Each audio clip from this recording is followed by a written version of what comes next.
বিভিন্ন শারীরবৃত্তীয় কাজ ও কোষীয় বিশেষত্ব। প্রাণীদের কি কি শারীরবৃত্তীয় কাজ হয় এসেও জানি।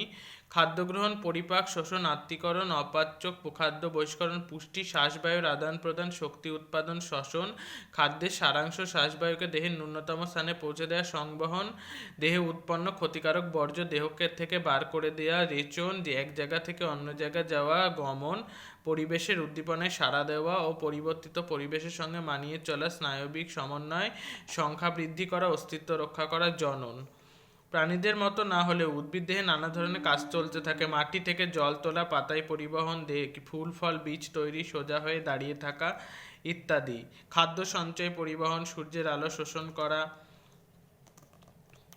উদ্ভিদ দেহে কোষগুলি বিভিন্ন ধরনের ভাজক কলা, স্থায়ী কলা গঠন করার পেশি। প্রাণী দেহে বিভিন্ন ধরনের কোষগুলি একত্রিত হয়ে আবরণী কলা, যোগ কলা, পেশি কলা, স্নায়ু কলা গঠন করে।